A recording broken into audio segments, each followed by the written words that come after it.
तो जय हिंद साथियों, नमस्कार। आशा करते हैं कि आप लोग अच्छे होंगे, स्वस्थ होंगे, मस्त होंगे। साथियों, आज के सेशन में हम एसएसजेडी एग्जाम के लिए जीएस के प्रैक्टिस सेट नंबर 26 को देखने वाले हैं। और ये कोई फालतू के प्रैक्टिस सेट आपको नहीं करवा रहे हैं। ये जो प्रैक्टिस सेट है वो आपके एसएसजेडी एग्जाम के प्रीवियस ईयर क्वेश्चन पेपर है, जिसका एग्जाम 23 फरवरी 2024 को शिफ्ट 3 में हुआ है। उसी क्वेश्चन को इस वीडियो में हम देखने वाले हैं। तो अगर आप भी एसएसजेडी की तैयारी कर रहे हैं और आपका भी टारगेट एसएसजेडी कांस्टेबल एग्जाम 2025 है, तो आपके लिए बेहद जरूरी है साथियों कि आप एसएसजेडी के प्रीवियस ईयर क्वेश्चन पेपर का सेट लगाएं और उसका एनालिसिस करें। क्योंकि दोस्त, जब तक आप प्रीवियस क्वेश्चन पर पकड़ नहीं बनाइएगा तब तक इस बात का अंदाजा नहीं लगा पाइएगा कि आपके एसएसजेडी एग्जाम में किस प्रकार के क्वेश्चन पूछे जा रहे हैं और कहां से क्वेश्चन बोर्ड उठा रहा है। तो आइए डेली हमारे साथ जितने भी आपके एसएसजेडी के एग्जाम हो चुके हैं उसके क्वेश्चनों को हम एनालिसिस करवा रहे हैं और आपको बता रहे हैं कि हाँ, यहाँ से क्वेश्चन बोर्ड उठा रहा है और उसी के अकॉर्डिंग आप तैयारी करना है। ठीक है, तब जाकर आप कम समय में अच्छा से अच्छा तैयारी कर पाइएगा और अच्छा स्कोर कर पाइएगा। तो चलिए आज के सेट को लगाते हैं और देखते हैं कि आप इसमें कितना सही कर पाते हैं। तो चलिए देखते हैं क्वेश्चन नंबर पहला से। तो क्वेश्चन नंबर पहला में दिया है साथियों, मौर्य साम्राज्य के शासक अशोक डैश के अनुयायी थे। यानी कि मौर्य साम्राज्य के जो शासक थे अशोक, वह किस धर्म के अनुयायी थे। और यहाँ पर ऑप्शन में दिया हुआ है सिख धर्म, बौद्ध धर्म, इस्लाम धर्म, जैन धर्म।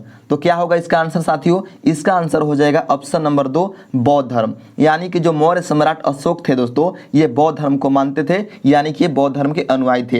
एक क्वेश्चन और पूछा जाता है अशोक के बारे में कि अशोक का शासन काल क्या था। तो अशोक का शासन काल था दोस्तों 268 ईसा पूर्व से लेकर 232 ईसा पूर्व तक। इसको हम बीसी लिख देते हैं, यानी कि बिफोर क्राइस्ट। बिफोर क्राइस्ट का मतलब होता है ईसा पूर्व। ठीक है, 268 ईसा पूर्व से लेकर 232 ईसा पूर्व तक ये रहे थे कौन? अशोक। ठीक है, याद रखिएगा। तो इस क्वेश्चन का राइट आंसर हो गया ऑप्शन नंबर 2, बौद्ध धर्म के अनुयायी थे। नेक्स्ट है आपका 2 नंबर क्वेश्चन। और 2 नंबर क्वेश्चन में दिया है साथियों, भारत की सामाजिक, आर्थिक और जाति जनगणना 2011 में अन्य श्रेणी के घरों को डैश अभाव मापदंड के आधार पर रैंकिंग की अनुमति है। यानी क्वेश्चन ये कह रहा है साथियों कि भारत की सामाजिक, आर्थिक और जाति जनगणना 2011 में अन्य श्रेणी के घरों को कितने अभाव मापदंडों के आधार पर रैंकिंग की अनुमति है।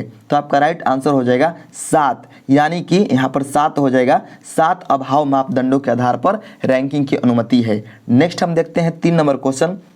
और 3 नंबर क्वेश्चन में दिया है साथियों, भारत में किस धार्मिक आयोजन के दौरान भक्त गंगा नदी में पावन स्नान करते हैं, यह मानते हुए कि यह उनके पापों को धो देती है और नदी के किनारे विभिन्न अनुष्ठान करते हैं।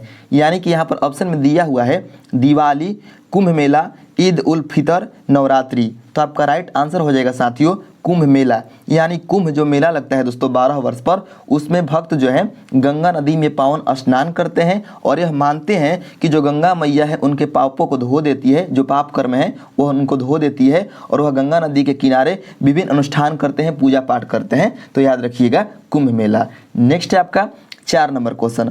और 4 नंबर क्वेश्चन में दिया हुआ है साथियों, भारतीय खिलाड़ी जैनेट विधि किस खेल से संबंधित है। जो जैनेट विधि है दोस्तों वह किस खेल से संबंधित है। और आपका ऑप्शन दिया है क्रिकेट, स्क्वैश, तीरंदाजी, मुक्केबाजी। तो आपका राइट आंसर हो जाएगा स्क्वैश। यानी कि जो जैनेट विधि है दोस्तों यह स्क्वैश खेलते हैं। ठीक है, नेक्स्ट है आपका 5 नंबर क्वेश्चन। 5 नंबर क्वेश्चन में दिया हुआ है साथियों, निम्नलिखित में से कौन सा कथन चुंबकीय क्षेत्र के बारे में सही है। यानी सही कथन कौन सा है इन चारों में से। तो चलिए कथन को पढ़ते हैं।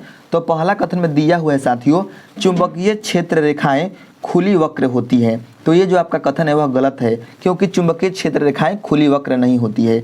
2 नंबर कथन में दिया हुआ है साथियों, चुंबकीय क्षेत्र रेखाएं बंद वक्र होती हैं। तो ये जो आपका कथन है बिल्कुल सही है, क्योंकि जो चुंबकीय क्षेत्र रेखाएं हैं साथियों वह बंद वक्र ही होती हैं। ठीक है, तो हमें क्या चुनना था? सही चुनना था और सही है आपका ऑप्शन नंबर 2, अर्थात यही आपका आंसर हो जाएगा। ठीक है, नेक्स्ट आपका 6 नंबर क्वेश्चन। और 6 नंबर क्वेश्चन में दिया है साथियों, 2011 के जनगणना के अनुसार भारत के किस केंद्र शासित प्रदेश में जनसंख्या घनत्व सबसे अधिक है।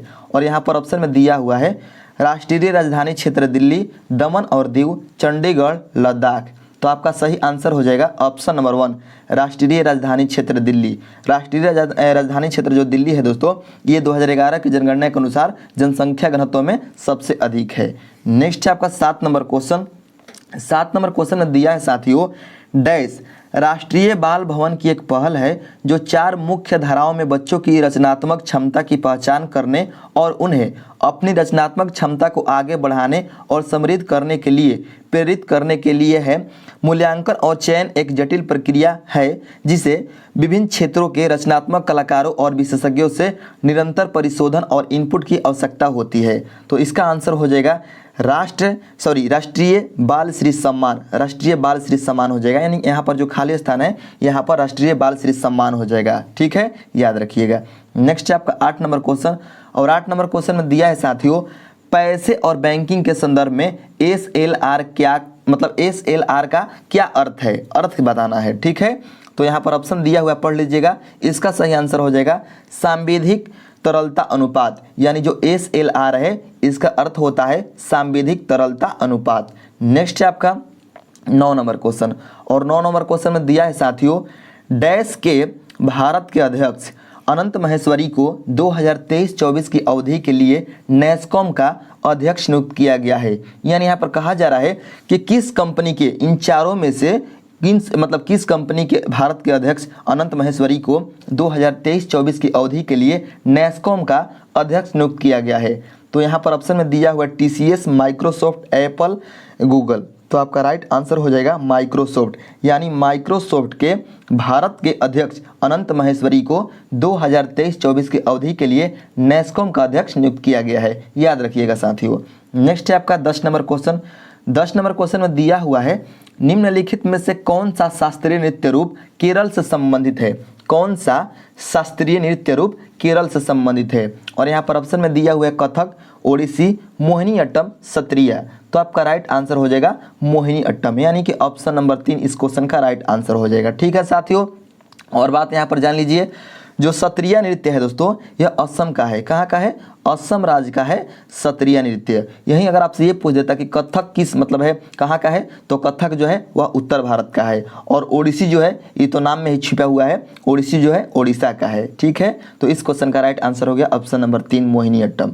नेक्स्ट है 11 नंबर क्वेश्चन, भारत की पहली पंचवर्षीय योजना किस मॉडल पर आधारित थी। भारत की जो पहली पंचवर्षीय योजना है दोस्तों वह किस मॉडल पर आधारित थी। यहाँ पर ऑप्शन में दिया हुआ है पूंजीवादी model, Gadgil formula, Harrod Domar model, Mahalanobis योजना। तो आपका राइट आंसर हो जाएगा दोस्तों ऑप्शन नंबर 3 हेरोडोमर मॉडल, यानी कि जो पहली पंचवर्षीय योजना है दोस्तों वह हेरोडोमर मॉडल पर आधारित थी। और इसकी अवधि क्या थी दोस्तों पहली पंचवर्षीय योजना की, वह थी वर्ष 1951 से लेकर वर्ष 1956। ये अवधि था पहली पंचवर्षीय योजना का। यहीं अगर आपसे ये पूछ देता क्वेश्चन कि द्वितीय पंचवर्षीय योजना किस मॉडल पर आधारित थी, तो वह थी महालनोबिस योजना पर, द्वितीय। ठीक है, अगर द्वितीय पूछता तब याद रखिएगा, अगर आपसे द्वितीय यहाँ पर पूछ देता कि द्वितीय पंचवर्षीय योजना किस मॉडल पर, तो महालनोबिस योजना। ठीक है, नेक्स्ट है आपका 12 नंबर क्वेश्चन, और 12 नंबर क्वेश्चन में दिया हुआ है साथियों, किस राज्य की सरकार ने मुख्यमंत्री ग्रामीण आवास न्याय योजना के पहले चरण के तहत राज्य के ग्रामीण क्षेत्रों में 47,000 से अधिक गरीब निवासियों को घर उपलब्ध कराने की अपनी योजना का अनावरण किया है।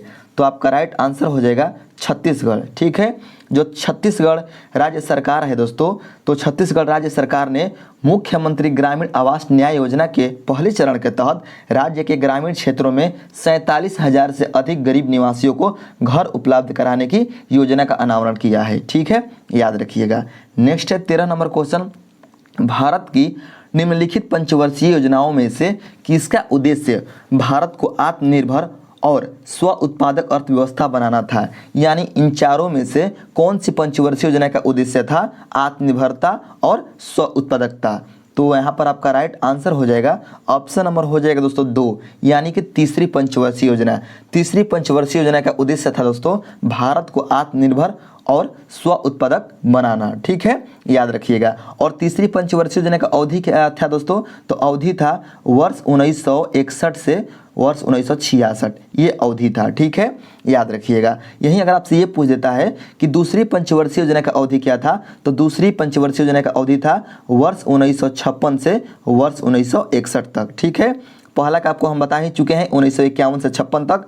ठीक है, याद रखिएगा। नेक्स्ट है आपका 14 नंबर क्वेश्चन, पहले राष्ट्रमंडल खेल कब आयोजित किए गए थे? पहला राष्ट्रमंडल खेल कब आयोजित किए गए थे? तो यहाँ पर ऑप्शन में दिया हुआ 1945, 1935, 1930, 1926। तो आपका राइट आंसर हो जाएगा वर्ष 1930 में। वर्ष 1930 में पहला राष्ट्रमंडल खेल आयोजित किए गए थे। नेक्स्ट है आपका 15 नंबर क्वेश्चन, निम्नलिखित में से कौन भारत की संविधान सभा के अध्यक्ष चुने गए थे? भारत के संविधान सभा के अध्यक्ष चुने गए थे। तो यहाँ पर ऑप्शन में दिया है जवाहरलाल नेहरू, सरदार वल्लभ भाई पटेल, राजेंद्र प्रसाद, भीमराव अंबेडकर। तो आपका राइट आंसर हो जाएगा option number 3 doctor Rajendra Prasad. Doctor Rajendra Prasad है दोस्तों जो वह संविधान सभा के अध्यक्ष चुने गए थे, अस्थायी अध्यक्ष। ठीक है। नेक्स्ट है आपका 16 नंबर क्वेश्चन, भारत में राज्यसभा का सभापति कौन होता है? राज्यसभा का सभापति कौन होता है? और यहाँ पर दिया हुआ है अध्यक्ष, राष्ट्रपति, प्रधानमंत्री, उपराष्ट्रपति।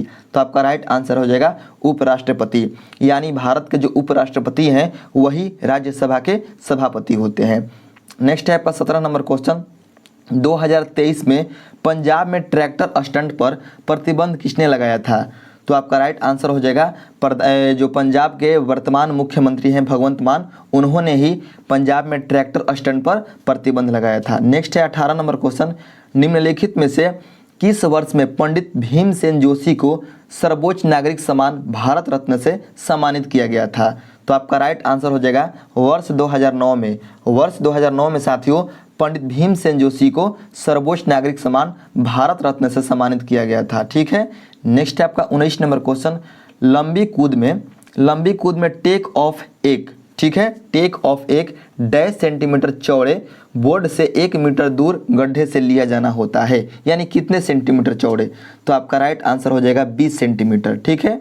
नेक्स्ट है आपका 20 नंबर क्वेश्चन, सरदार वल्लभ भाई पटेल ने डैश में कांग्रेस के अध्यक्ष के रूप में कार्य किया, यानी किस वर्ष में कांग्रेस के अध्यक्ष के रूप में कार्य किया? तो आपका राइट आंसर हो जाएगा वर्ष 1931 में सरदार वल्लभ भाई पटेल ने कांग्रेस के अध्यक्ष के रूप में कार्य किया है। तो ये 20 क्वेश्चन आपके जीएस का समाप्त हो चुके हैं। 20 क्वेश्चन आपके एग्जाम में आते हैं जीएस के, तो इसमें से आपने कितना सही किया आप कमेंट में जरूर बताइएगा।